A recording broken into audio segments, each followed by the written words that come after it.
I just left landlord-tenant court, which unfortunately seems to be where I've been spending a lot of my time lately. Probably about every 2 weeks I have to go into landlord-tenant court, whereas that was never the case before.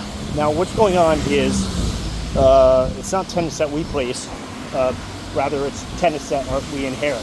So owners typically come to my property management company in distress. So they've either placed the tenants themselves or a real estate agent. We actually see a lot of real estate agents still seem to be as invested in the outcome of placing proper tenants with proper screenings. Or there's also a lot of bad property management companies in Philadelphia that are just not screening the tenants properly. So we're getting a lot of owners that are coming to us in distress, needing us to stabilize the property to get bad tenants out. Now, how it's affecting me is the city of Philadelphia has kind of been gravitating more and more and more towards the tenant side.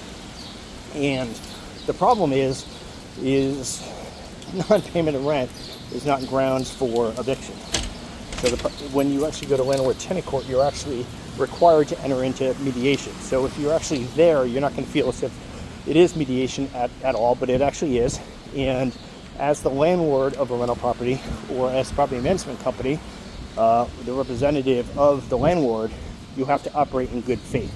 So if the tenant is there for non-payment of rent, and they'll ask the tenant, are you willing to pay the rent? If the tenant says yes, and I can't give you legal advice, I'm not an attorney, but in my opinion as a real estate broker, in my experience as property management company owner, this is what I'm seeing.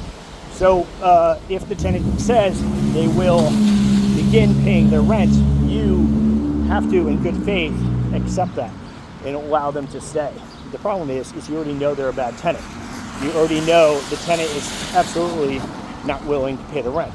So if you were to accept their payment of rent, the problem is you're now restarting the whole timeline. You're restarting the whole process. So you paid legal fees. You went to landlord-tenant court to pursue, the tenant forced you to pursue an eviction. You go to court, you accept a dime.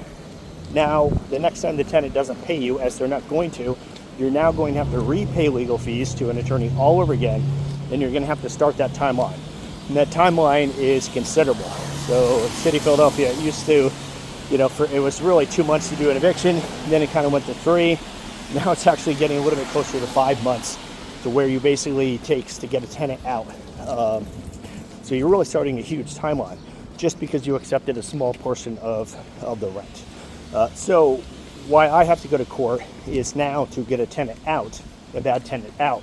You can't just do it because they're not paying the rent. You have to get it for other items that they're defaulted lease for, and that requires a witness.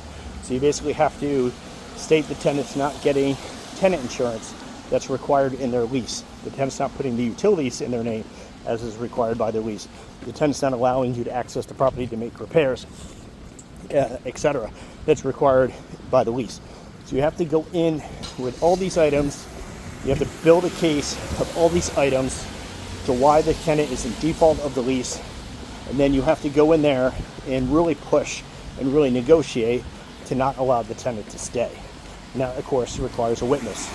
And that's where my company comes in, that's why I'm required to actually go in on a Wednesday morning to landlord-tenant court for several hours and stand there to be a witness, and then, of course, to negotiate through my attorney, through our attorney, with the tenant's attorney. They're given a free attorney if they don't have one to get them out. So if you're actually a landlord, just be aware of a few things. One is you're going to have to build a case against the tenant besides just non-payment of rent. The good news is very few tenants do show up to court. That's the nice thing about my being forced into landlord-tenant court is I actually sit there and each law firm comes up and they have a stack of maybe 35, 40 evictions that they're handling. And I get to count how many of their tenants actually show up to defend themselves. And it will be an automatic default of judgment to the party that shows up. So if the landlord doesn't show up, but the tenant does, it's going to be a default of judgment to the tenant's favor, and vice versa. And again, the good news is very few tenants, maybe 3 or 4 out of maybe 35, 40 tenants are actually showing up. So very few have actually showing up to court, and it will be that automatic judgment, which is good for the landlord because it's going to make it much quicker to get the tenant out. So, all right, just a humble Philadelphia property management company owner, doing my best to answer your rental property investing questions. As always, happy rental property investing.